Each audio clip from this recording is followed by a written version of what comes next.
Hola, ¿cómo están? Y sean bienvenidas y bienvenidos nuevamente a Cada Peso Cuenta. Yo soy Emilio Braune y en el video de hoy te voy a platicar sobre dos nuevas opciones que puedes invertir en ETFs. Ahora, déjame decirte que estos ETFs no serán para todos, sin embargo, una persona por lo menos podrá incluirlos en su portafolio.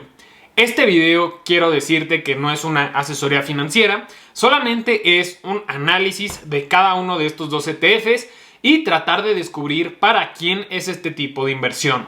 Si este video te va a gustar, agradecería mucho me apoyes con un like, me dejes un comentario en la parte de abajo si consideras que son relevantes o no para tu portafolio.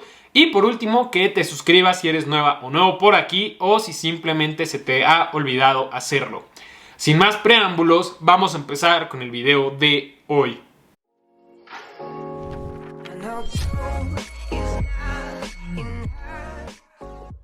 Todos sabemos que invertir en índices puede ser la mejor forma de ganar dinero en el corto, mediano y largo plazo. Sobre todo después de que leas el libro de Cómo invertir con sentido común de John Bogle, te das cuenta de todos los gastos que te ahorras y cómo esos gastos que te ahorras se convierten en ganancia de forma indirecta, como el pago anticipado de impuestos, como el no pagar comisiones con una frecuencia grande simplemente comprando y manteniendo ETFs y por supuesto pues tratando de hacer la menor cantidad de movimientos posibles, ¿no? Entonces siempre es muy conocido invertir en índices como el S&P 500 o el Nasdaq. El S&P 500 es el índice en el que puedes invertir en un solo título de un ETF y comprar 500 empresas más grandes de Estados Unidos en cuanto a capitalización del mercado se refiere. Por el lado del Nasdaq existen ETFs como QQQ, por ejemplo, que te permiten invertir en las 100 empresas más grandes tecnológicas de Estados Unidos. Ahora, vamos a platicar unas cosas en particular. Por ejemplo, si tú inviertes en el S&P 500 o en el Nasdaq, posiblemente termines comprando las mismas empresas. Además de que las distribuciones en cuanto a la ponderación se refiere, es bastante similar. Por ejemplo, si tú compraras el índice del Nasdaq a través del ETF QQQ, pues estarías comprando aproximadamente un 3% en Apple, un 3% en Amazon, un 3% en Microsoft. Y conforme las empresas van siendo más pequeñas, la ponderación que se les agrega es menor. Esto quiere decir que la carga o la ponderación o el peso que tiene cada una de las empresas por debajo de las más grandes, pues termina siendo más pequeño.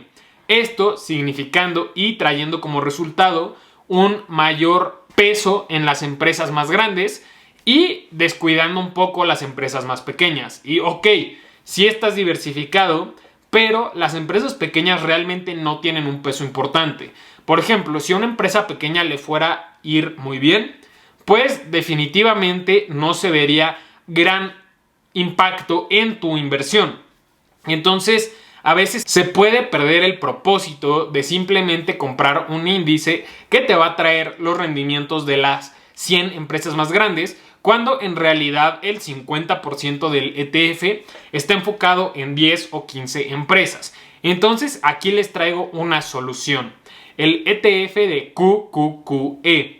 Este ETF lo pueden adquirir por aproximadamente 1,500 o 1,600 pesos, si no me equivoco. Y este ETF promete permitirte invertir de forma equitativa en las empresas del Nasdaq. Esto quiere decir que empresas como Microsoft, como Apple, no van a tener tanto peso como en el índice o en el ETF de QQQ. Entonces aquí prácticamente estarías invirtiendo y todas tus posiciones tendrían aproximadamente el 1% de ponderación y de peso en el ETF. Es decir, esta puede ser una gran oportunidad de inversión si tú lo que quieres es invertir en toda la economía tecnológica y poder tener un potencial más grande sin depender de gran forma en las empresas más grandes ya establecidas, ¿no? O sea, las empresas más grandes como Apple, que ya valen 2 billones de dólares, que son 2 trillones en inglés, o empresas que ya valen, por ejemplo, como Google, que ya está también muy cara, o como Facebook, etcétera, etcétera, pues ya son muy difíciles de que se dupliquen. Pero, ¿qué pasa con las empresas 90, 91, 100 de este ETF? Pues todavía pueden ser más pequeñas y esto implica que tu inversión podría duplicarse más rápido. Ahora, vamos a platicar un poquito de las principales empresas, del dividendo que da, del costo administrativo, de los países y lugares geográficos en los que están concentradas las inversiones y, por supuesto, los sectores y las principales empresas. Ahora, vamos a platicar poco a poco. Este ETF tiene un costo administrativo del 0.35%. Esto quiere decir que es aproximadamente 12 veces más caro que VOO, que es el ETF de Vanguard, para invertir en el S&P 500. Pero aquí el punto de comparación real o justo sería QQQ. Y déjame decirte que son prácticamente iguales, o sea, la verdad son muy parecidos uno de otro en cuanto a costo administrativo. Ahora, algo interesante es que este ETF da un dividendo del 0.5% anual. Esto quiere decir, en pocas palabras, que vas a poder cubrir con el dividendo el costo administrativo y además te va a sobrar un 0.15%.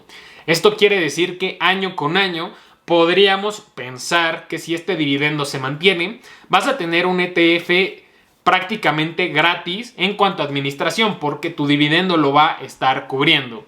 Ahora, vamos a platicar un poquito de los lugares geográficos en los que principalmente invierte y en los sectores.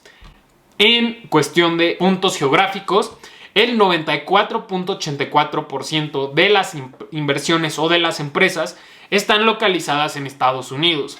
El 4.07% está en China y el 1.09% está en Holanda. Entonces, concluimos que está mayormente cargado en Estados Unidos, pero eso no es algo malo. Si tú quisieras un ETF de mayor diversificación a nivel mundial, pues espérate a la segunda opción que te voy a mencionar. Después, hablemos un poquito de los sectores. 50% está en el sector tecnológico, puramente tecnológico. Después, consumo cíclico, el 17.03%. En el sector de salud tenemos el 13.66%. En el sector industrial tenemos el 6.9%. En el consumo no cíclico el 5.67%. En utilities el 2.99% y en telecomunicaciones el 0.95%. Ahora, ya te había platicado que prácticamente todas las empresas están por igual y por el 1%. Y esto es cierto, pero las primeras 5 empresas por lo menos tienen un poquito más de ponderación, pero nada loco como lo que vemos en otros ETFs que tienen el 4 o hasta el 5%.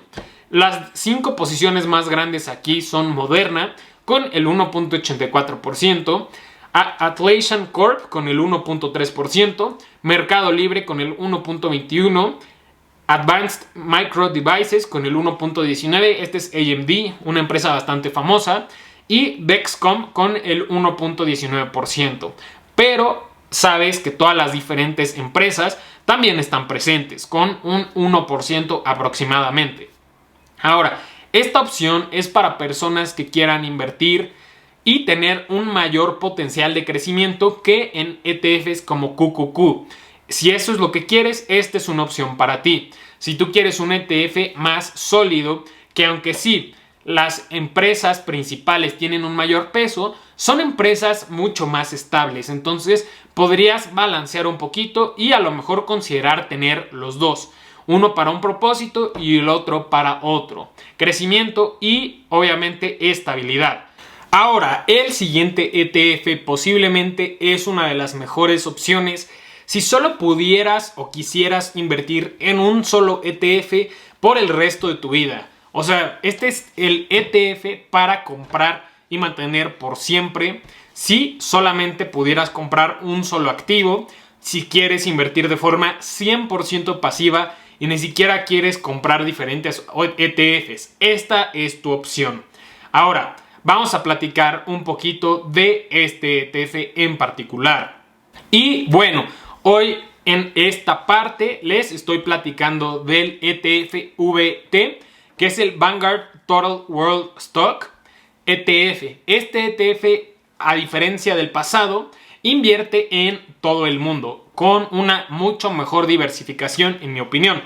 Este ETF tiene un costo administrativo súper bajo del 0.08%. Apenas es un poquito más del doble de ETFs como VOO. Entonces, verdaderamente es un ETF muy barato. Además de que este ETF da un dividendo anual del 1.65%. Entonces, nuevamente tu costo administrativo está completamente cubierto y te sobra más de un 1.5% cada año. Ahora, este ETF está dividido en diferentes países.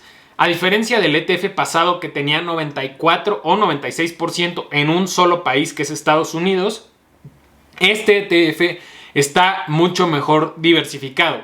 57.3% de todo el ETF está en Estados Unidos, 6.6% está en Japón, 4.3% está en China, 4.1% en Reino Unido, 2.8% en Canadá, 2.7% en Francia, 2.4% en Alemania, 2.3% en Suiza, 2.1% en Australia y 2% en Taiwán.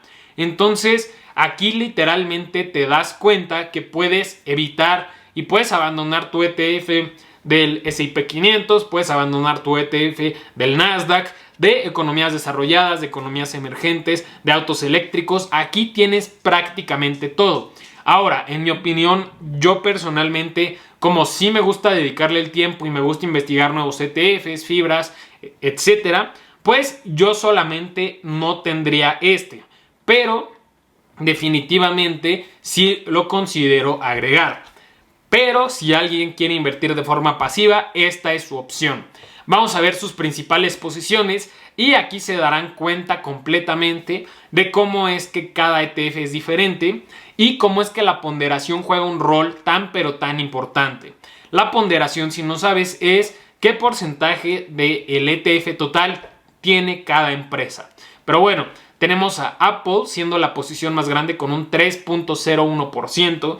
Después tenemos a Microsoft con un 2.82%. En tercer lugar tenemos a Amazon con un 1.9%.